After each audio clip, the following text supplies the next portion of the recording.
Telangana assembly ముట్టడికి BJYM ప్రయత్నించింది. దానికి సంబంధించి బ్రేకింగ్ చూస్తున్నాం. సెంట్రల్ యూనివర్సిటీ భూములను రక్షించాలంటూ అసెంబ్లీ ముట్టడికి యత్నించిన బీజేవైఎం నేతలను పోలీసులు అదుపులోకి తీసుకున్నారు.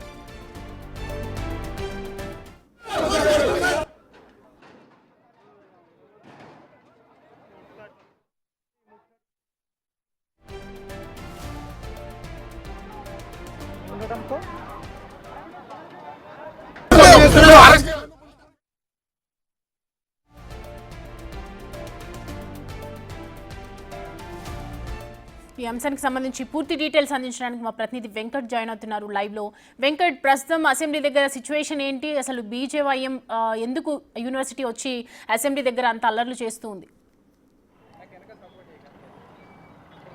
కాసేపు అసెంబ్లీ ప్రాంగణం అంతా కూడా ఉద్రిక్త పరిస్థితుల్లో నెలకొన్నాయని చెప్పుకోవచ్చు. ప్రధానంగా బీజేవైఎం అసెంబ్లీ ముట్టడికి యత్నించింది. ఖచ్చితంగా సెంట్రల్ యూనివర్సిటీ భూములు ఏవైతే 400 ఎకరాలు ఉన్నాయో ఈ 400 ఎకరాలు వేలం వేస్తున్న ప్రభుత్వ తీరును నిరసిస్తూ అసెంబ్లీ ముట్టడికి యత్నించింది. మనం ఒకసారి చూసుకోవచ్చు, మొత్తం కూడా ఈ అసెంబ్లీ ప్రాంగణం అంతా కూడా ఉద్రిక్త పరిస్థితులు నెలకొని ఉంది. ఒక్కసారిగా బీజేవైఎం శ్రేణులు ఒక్కసారిగా అసెంబ్లీ ముట్టడికి యత్నించడంతో పోలీసులు అందరూ కూడా అప్రమత్తమైనటువంటి నేపథ్యం ఉంది. మొత్తం కూడా వచ్చిన వారిని వచ్చినట్టుగా మొత్తం కూడా అదుపులో తీసుకున్నటువంటి నేపథ్యం. ఖచ్చితంగా సెంట్రల్ యూనివర్సిటీ భూములు రక్షించాలి. ప్రభుత్వం ఈ విధమైనటువంటి నిర్ణయాలు తీసుకోవడం సరైంది కాదు. ఎందుకంటే అది విద్యార్థులకు సంబంధించిన భూములు, యూనివర్సిటీకి సంబంధించిన భూములు. అక్కడ విద్యా వ్యవస్థ అభివృద్ధి చేయాలి. అక్కడ అనేక రకాలుగా విద్యార్థులు ఉన్నటువంటి నేపథ్యం ఉంది. కానీ ఖచ్చితంగా ప్రభుత్వం పునరాలోచన చేయాలి.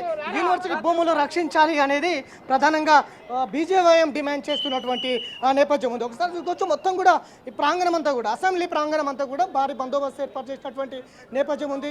అక్కడ బీజేవైఎం శ్రేణులను అదుపులో తీసుకుంటున్నటువంటి నేపథ్యం కూడా చాలా స్పష్టంగా కనిపిస్తూ ఉంది. ఖచ్చితంగా ఏదైతే గత కొన్నాళ్ళ నుంచి కూడా సెంట్రల్ యూనివర్సిటీలో ఉద్యమాలు జరుగుతూ ఉన్నాయి.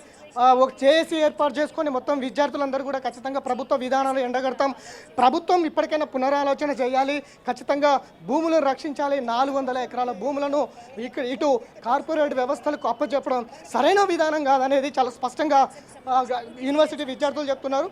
దాన్ని నిరసిస్తూ వాళ్ళ బీజేవైఎం అసెంబ్లీ ముట్టడికి యత్నించినటువంటి నేపథ్యం చాలా స్పష్టంగా కనిపిస్తుంది. పోలీసులు కూడా అందరినీ కూడా వచ్చిన వారందరినీ కూడా అదుపులో తీసుకొని వివిధ పోలీస్ స్టేషన్లకు తరలిస్తున్నటువంటి నేపథ్యం అయితే చాలా స్పష్టంగా కనిపిస్తూ ఉంది.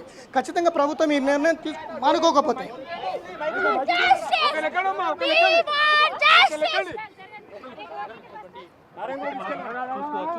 అది మొత్తం కూడా ఖచ్చితంగా సెంట్రల్ యూనివర్సిటీ భూముల పైన ప్రభుత్వం నిర్ణయం తీసుకోకపోతే మాత్రం ఖచ్చితంగా రాష్ట్ర వ్యాప్తంగానే కాదు దేశవ్యాప్తంగా కూడా మేము ఉద్యమానికి శ్రీకారం చుడతాం. ఖచ్చితంగా ప్రభుత్వం ఈ నిర్ణయం పైన పునరాలోచన చేయాలి. ఖచ్చితంగా ప్రభుత్వము సెంట్రల్ యూనివర్సిటీ భూములను రక్షించాలి. విద్యార్థులకు అందుబాటులో విద్యా వ్యవస్థను బలోపేతం చేయాలి. ప్రతి ఏటా యూనివర్సిటీకి విద్యార్థుల సంఖ్య పెరుగుతూ ఉంది.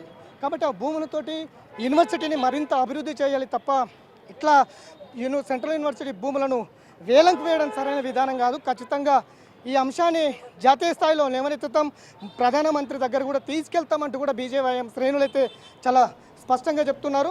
ఖచ్చితంగా సెంట్రల్ యూనివర్సిటీ భూములకు సంబంధించి వదిలేది లేదు. ఖచ్చితంగా రాష్ట్ర ప్రభుత్వాన్ని అడ్డుకుంటాం, దిగ్బంధం చేస్తాం. ఖచ్చితంగా దీని మీద ప్రభుత్వం పునరాలోచన చేయాలి అనేది బీజేవైఎం చేస్తున్నటువంటి డిమాండ్ అయితే ఉంది. పోలీసులు మొత్తం కూడా వచ్చిన వారిని అదుపులో తీసుకున్నారు. ఆ వివిధ పోలీస్ స్టేషన్లకు తరలించినటువంటి నేపథ్యం అయితే ఉంది. కాసేపు అసెంబ్లీ ముందు ఉద్రిక్త పరిస్థితులు నెలకొన్నటువంటి నేపథ్యం అయితే ఉంది అని చెప్పుకోవచ్చు. Right, thanks.